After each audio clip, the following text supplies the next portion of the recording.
Hello and welcome to Witchy Wellness Radio. I'm your host, Loren Cellentani, women's holistic health coach and fellow recovering perfectionist. This podcast was created to show you that your body is not in the way, it is actually leading your way.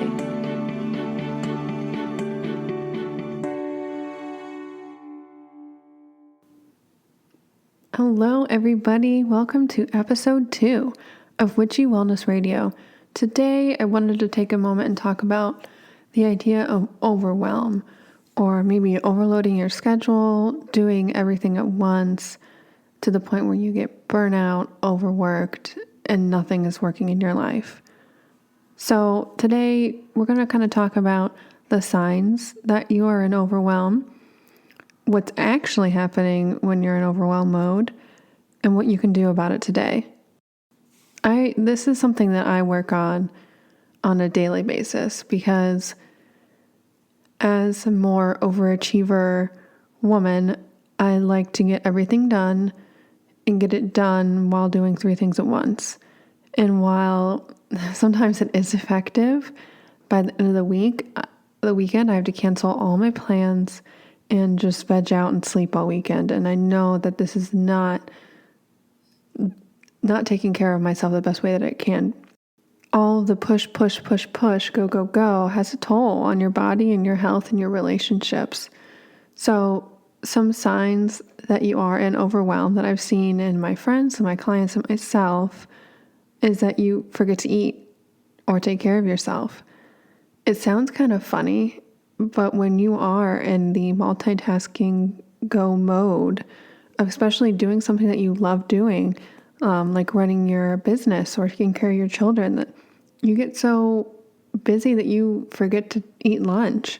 So what I actually suggested to one of my clients was to set her phone alarm to remind her to eat lunch and just take even just 5 minutes. Sit down, turn off the computer, don't look at your phone, take the time and eat your lunch. Something as simple as that can really turn your ship around in terms of going from that overworked, like go mode into centering back into yourself and where you can have a more outside perspective to be able to do less but actually get more done.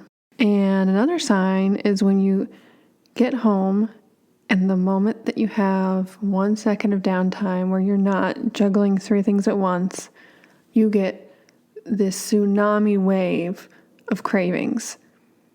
Now, I know this happens to a lot of women during certain times of the month, but this can happen all month long, that you get home after a really long day or have 1 second of downtime and you realize that you're just like scavenging the cupboards and the fridge to find anything remotely sugary or anything that's fried or salty or whatever your go-to cravings are. And a lot of times when this happens, this is a sign for me too, that my body, I need to take time to slow down, because your body, once you have that downtime, your body's telling you that it's stressed out by these cravings. And realizing and being aware and being a more observer when these cravings come up can really help kind of cue you into really what's going on in your life. Another sign that you are overworking it, that it's kind of hard to self-realize this one, is that you're getting a lot done. You've got, big projects, all juggling, relationships, home, business, whatever. It's like your go time. But then the slightest little thing happens and you snap, whether it's the traffic light not turning green, an email you get, or if somebody looks at you the wrong way, or even just something as random as like a TV commercial, and you just snap into like raging bitch mode. And I know for myself, when I get this way, even if somebody asks me a seemingly meaningless question, it's like the switch of rage turns on. That is a definitely big clue card to check yourself before you wreck yourself, because I find myself that rage is not a core identity of my being, but when you are in overworked, overdoing it, multitasking mode, that's like a tall tale sign that, yeah, you are getting all the shit done, but you're not doing a really good job at it. You need to be doing one thing at a time. And kind of just an all-encompassing sign is that we tend to get in victim mode. So this kind of ties into the last topic of snapping at the slightest thing, that the victim mode mentality is that life is happening to me. So whether that's that client email or you're stuck in traffic, that everything just feels like it's happening to you and that there's nothing that you can do to make it better, that can be a tall tale sign because you feel like the world is coming in and the world is against you. Because when you overwork and you do all the things at once, you're pushing against yourself, you're pushing against the universe, you're pushing against the flow of things. And it just feels like this uphill battle, and it really is. But when you take the time to return to yourself, to center, rebalance, and actually really take care of yourself, that's when you can become more of an observer and realize that you are acting like the victim and that life is really not happening to me, it's happening for me. And when you can just take a few minutes a day to kind of shift your perspective into that mode, that can be life-changing. You can realize how to do less and get more out of every aspect of your life, whether it's your business, career, relationships. We mostly focus here on your body and health and overall wellness. But when you are in the same level of consciousness, trying to solve the same problem, you're not going to be able to get it. It's like the ego is trying to solve the ego.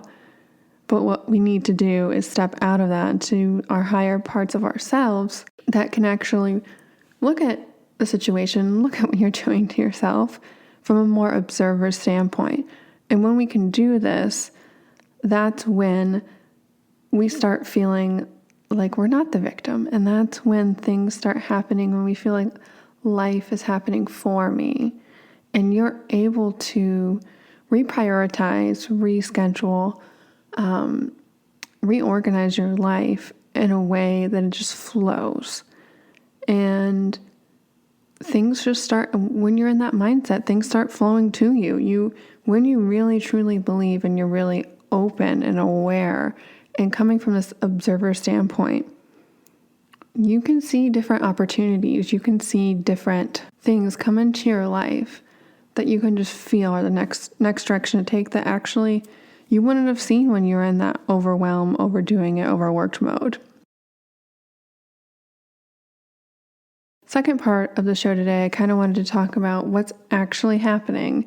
So we briefly touched on this with the last section, but I wanted to kind of dive a little deeper into what's actually happening when you're in this overwhelm and like burnout mode. When you're so busy and doing everything all at once, you're actually telling your body that it's in stress, a constant state of stress. You are in the fight or flight mode. And I kind of touched on this before. When you're in a fight or flight mode, your ego is just running the show. Your, little part of yourself is running the show. And when you're in this mode, it's just like go, go, go, go, get the next task done without questioning what you're actually doing. And taking a step back and realizing that just by reconnecting and grounding yourself, that you actually can shift your perspective. And what we need to do is step outside of that level of consciousness to a higher level. And by doing this, we're actually returning to our higher selves. We're basically back to the universe, back to God, back to this higher power where we're all considered one. And the unique individuality of your soul can only be expressed when this ego self, or this like conditioned or self-conditioned or culturally conditioned self, is overcome, or when you can let go of that. So it actually happens when you can ground yourself, when you reconnect to yourself, when you live a more mindful lifestyle, and more specifically, practice things like meditation or embodiment or breathwork exercises. What you're actually doing is when you step into that part of yourself, that higher part, your soul or God, whatever you want to call it, you're actually letting go of that ego and reconnecting and finding out what your soul or God actually wants to express through you. You're not letting go of your individuality. You're not letting something else run the show. You become aware of what your soul's purpose actually is.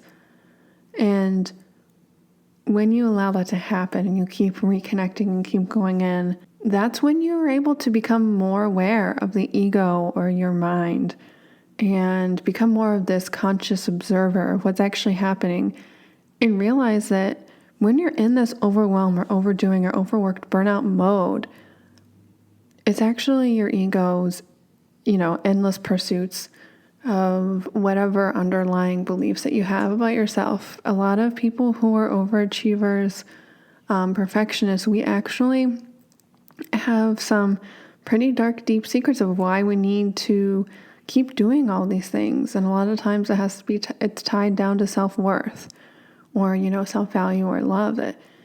If I'm not doing X, Y, Z, then I'm not loved. I'm not worthy. If I'm not winning, then who am I? And I think that when we can reconnect to really why are we here? Why are we doing all of these things that we're doing? And become more of an observer of what's actually happening, then that's when you can shift to this higher level of consciousness and let life flow through you and really recondition yourself to having a more joyful life.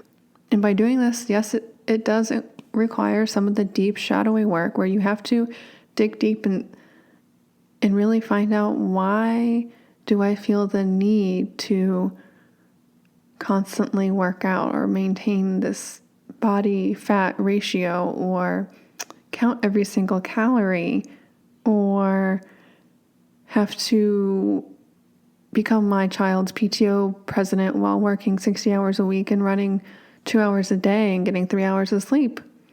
I just heard about a lady doing that. I don't know how people do some of the things that they do. For myself, I'd rather reconnect, figure out what I'm really supposed to be doing here, and learn how to do less and get more out of life. Not running myself into the ground.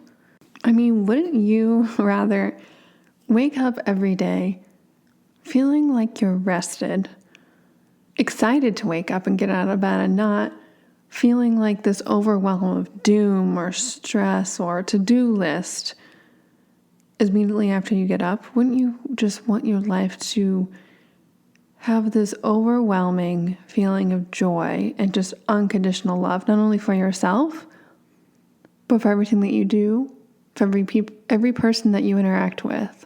I mean, I do. Sign me up. I'm raising both my hands right now. I think the only way that we can really do this, it goes back to the cheesy, how are you going to love anybody else if you can't love yourself first?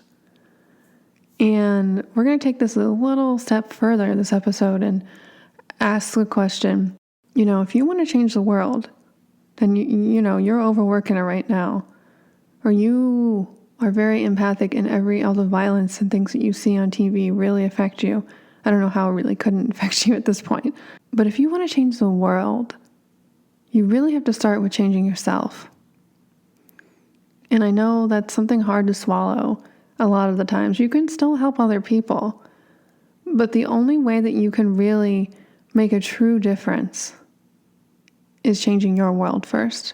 Is, doing the deep work and filling those voids with so much joy and love and positivity.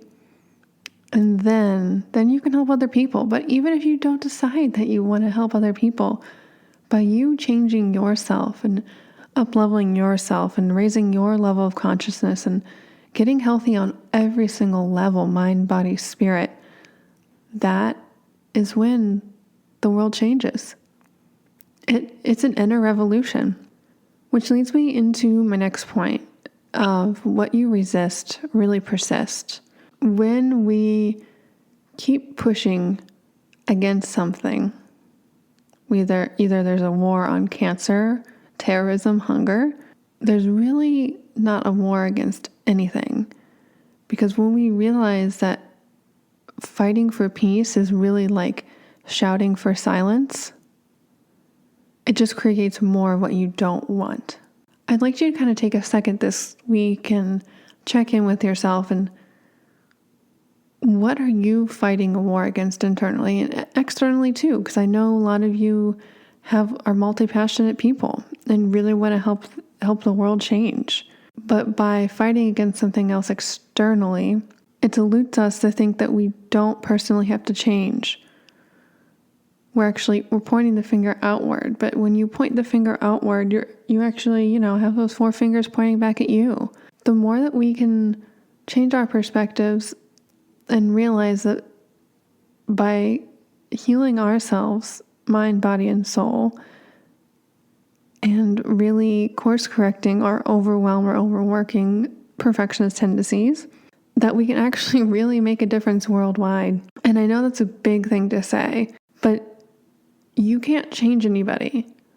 You can't convince anybody to change. They have to do it themselves. And the best way that I have found, and I know probably all of you, if you really want to admit to it, to have somebody change is through leading by example. I wouldn't want someone screaming and yelling at me, all the things that I'm doing are horrible and this is why you should be doing this. That's not a way that I want to change.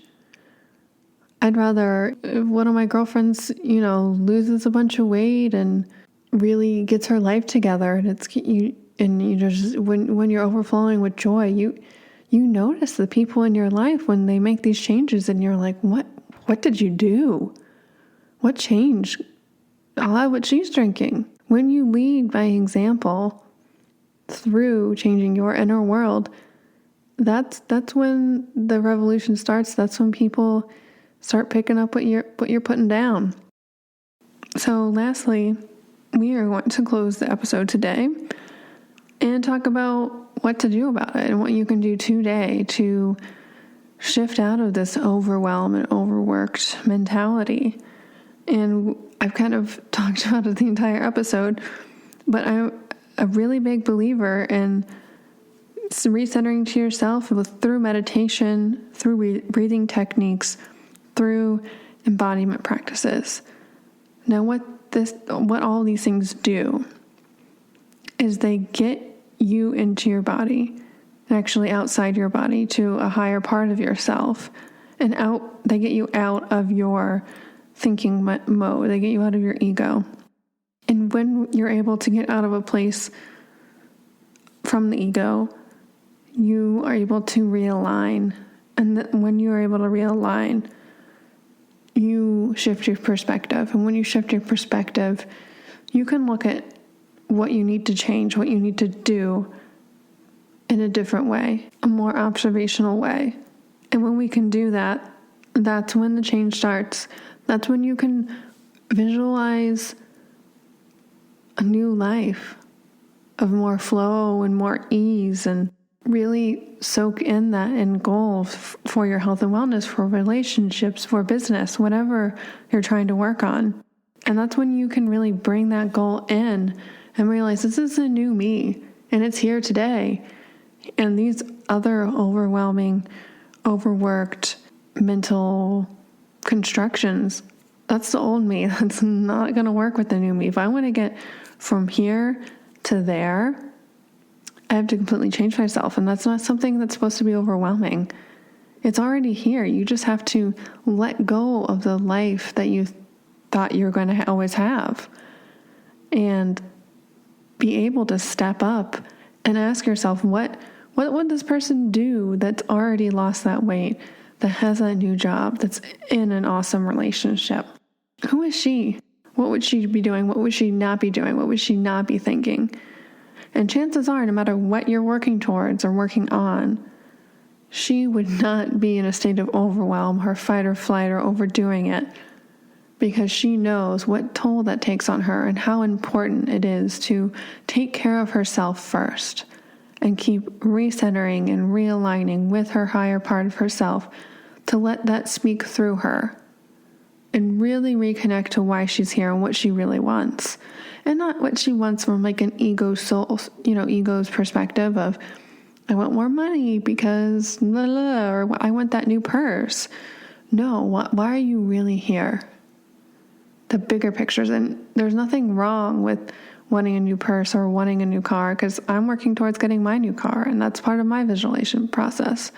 So it's just recentering and realigning to our higher selves that really can help align us so we can step into a new self and out of this overwhelm and overdoing and this fight or flight mode and into a rest and restore mode. Not just when you're sleeping, not just when you're meditating, not just when you're doing yoga, but all the time. And I think that's when the rubber really hits the road. And I was in a yoga class yesterday. It was a lovely hour-and-a-half class. I love the longer classes. And everybody afterwards was thanking the instructor. And, it was just a beautiful class. And half the class was just like, I wish all day I felt like this. I wish every day I could just be doing yoga all day. And I really just wanted to turn to them and say, you can. It's completely possible. It's the state of being when you're in yoga. It doesn't have to be something that is just for 1 hour a day when you're in that class.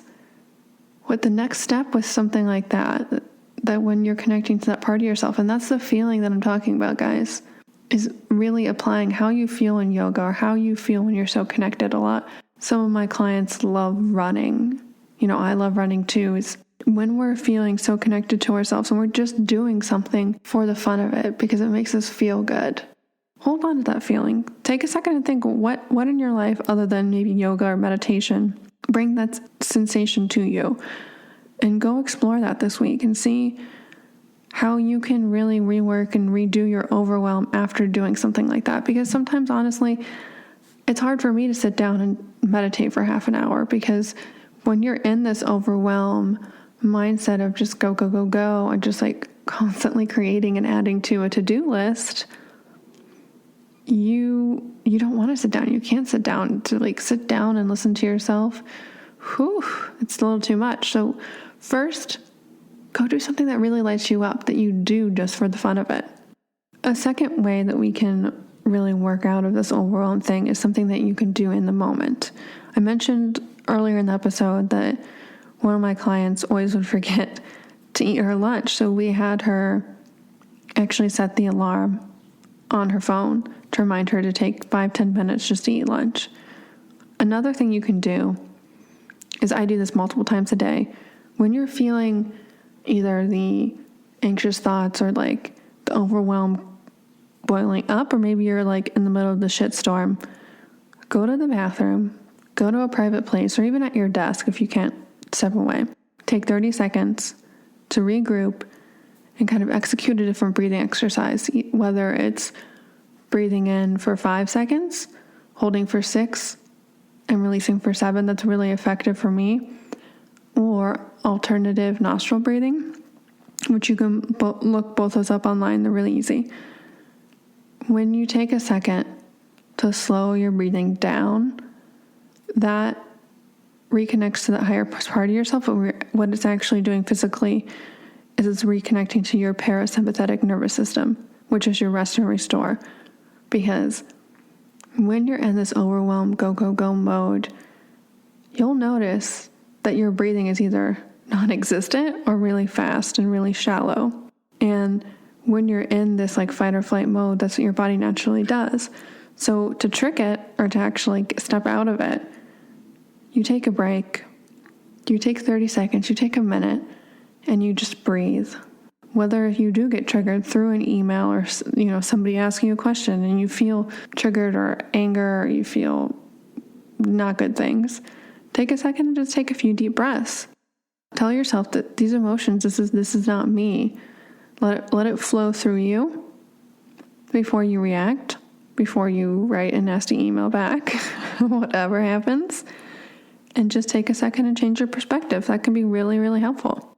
And lastly, what you can do about it today in terms of stepping out of your overwhelm or overworked mentality is setting boundaries. This is really hard for a lot of us because we want to do everything and all things at once. And when we finally can schedule a girls' night or something fun that we really want to do, we just keep saying yes. And I think when we shift into that, the number one non-negotiable priority is taking care of you, and then everything else is secondary. That can really help, but it's hard to start setting down boundaries and discern to yourself when you're starting to feel overwhelmed, or when you're planning ahead and realizing that you got too much on your plate, you got too much on the calendar, you need to slim it down. But you can also set boundaries for yourself in terms of what I need to do each week in order to prep for that week to be able to take care of myself. For me, in relationships and in life, my biggest love language is time. And when I commit and I'm feeling great to going on a date or hanging out with girlfriends or my family, I'm fully there. I'm fully present. I've done everything that day to take care of myself, so I am completely filled up. And I think that's the deepest honor and respect and love that you can show other people, is to truly and deeply take care of yourself. You can show up for them fully. So setting boundaries with yourself and saying that I need to grocery shop, meal prep or plan, or wake up 15 minutes earlier just to do something for me, to take care of myself. And something that's really helpful for me when I set like my internal health goals or wellness goals, boundaries to myself, is using my alarm on my phone. I'm notorious for setting an alarm and hitting snooze and not waking up when I'm supposed to, because I know that I can keep pushing it. But the biggest thing that I've learned by doing that is that I get myself easily into the state of overwhelm or fight or flight when I'm rushing around like a crazy lady with like a chicken's with his head cut off. Just by setting the boundaries with yourself to wake up 15 minutes early, set the alarm and make sure the snooze is off so you get your ass out of bed. Set the alarm and say, okay, I have my first alarm. That's when I wake up. There's one 5 minutes later. So that's when I need to get out of bed. Then I have an alarm 40 minutes later. Those 40 minutes there, I can do whatever I want, whether it's yoga, meditate, read, work out, whatever. And then I have 20 minutes to prep my food. Another alarm. I need to get ready, get in the shower, pick out my outfit, put my contacts in, brush my teeth, everything like that. And I have a 5-minute warning alarm in the morning before I need to get in the car and get ready to go to work, because although that seems so structured and rigid, the time that's already pre-placed and pre-planned into my calendar in the morning to allow time to do whatever I want, but also to do things that I know that I need to do to take care of myself in an allotted time. Make sure that I'm not rushing around, because when you start the morning rushing around, that just creates chaos, and that just starts that overwhelm snowball, just rolling right down that hill. And setting boundaries, especially with yourself, but mostly with time, I think overwhelm and rushing around really go hand in hand. The more that I connect to myself and really what I'm supposed to be doing here, the less that I'm really concerned with time, not in a negative way, but the less that I just realize it, that I'm not rushing around and stressing out. So I think whether we're in a part in our lives where we are in overwhelm, or we're so like airy-fairy connected to ourselves, like meditation-wise, we do need this structure of boundaries with our time to make sure we take care of ourselves and we're on schedule, because rushing around and pushing things off to the last minute will either stress you out more or you just won't do them. And we all know how that feels. When you oversleep, you have to throw a bunch of dry shampoo in your hair because you don't have time to shower. Been there, done that. And don't have time to meal prep your smoothie or your salad or your healthy food for the day. You have to run out the door, run to Starbucks, get your extra large coffee, which, by the way, I learned the other day from my friend who just cut coffee. I'm so proud of her because she's like coffee addict. A large blonde roast from Starbucks, 700 milligrams of caffeine. It's ridiculous. A normal cup of coffee is like 80 or 90 milligrams. Yeah. So we start the day rushing out the door. Anyway, back to our story. Start the day rushing out the door, and it's like when we're in this mode of rushing, we let go of things that are our priorities, that we really should be setting boundaries with ourselves to take care of ourselves. And I found that it can be simple in the morning, but the more that I stick to something like this, that are my non-negotiables for taking care of myself, the more present and aware and in the moment I can be, and not in this state of overwhelm. And if something happens, like an email comes in or someone asks a question, that I'm not in this like stressed out, like snippy, snappy mood. I can actually fully deal with the situation then and there. To wrap up episode 2, I want to leave you with this Zen quote, that before enlightenment, you go chop the wood and you gather the water. After enlightenment, chop wood and gather water. What's really changed? Why are we talking about enlightenment here, Loren? And why are they doing the same things? The difference between when you're maybe before enlightenment or before you're connected to yourself in this rest and restore mode, being in overwhelm, and you step into enlightenment or connecting to yourself or setting these boundaries and recentering and realigning, what's changed is that the inner resistance to what is or what's happening is actually gone. The inner struggle, you let go of it. And you drop all resistance to outer things happening to you without exception. You can achieve inner peace by doing this. And when you get to the state, you can have inner peace regardless of the circumstance. It's just really letting go of resistance, letting go of overwhelm. That was the end of our episode. Thank you so much for listening to my little rant about overwhelm and being overworked and burnout. It's a little bit different take on this aspect, because I know a lot of people talk about adrenal fatigue, and I have a lot of friends that have gone through that, but I really wanted to take the discussion more into this mindfulness aspect, mindfulness space, for you to realize that yes, you have to do all of these things, but when you can connect to yourself, you can have the inner peace, and you can have more by doing less. It's really, truly possible. So thank you again, and I will talk to you guys next time.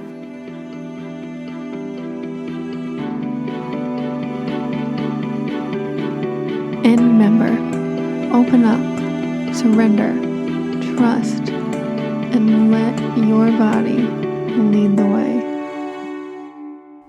Hey guys, like what you heard today and want to hear more and don't want to wait until the next podcast comes out? Head over to lorencellentani.com/freebie-download to sign up for my free monthly meditation series, Let's Meditate.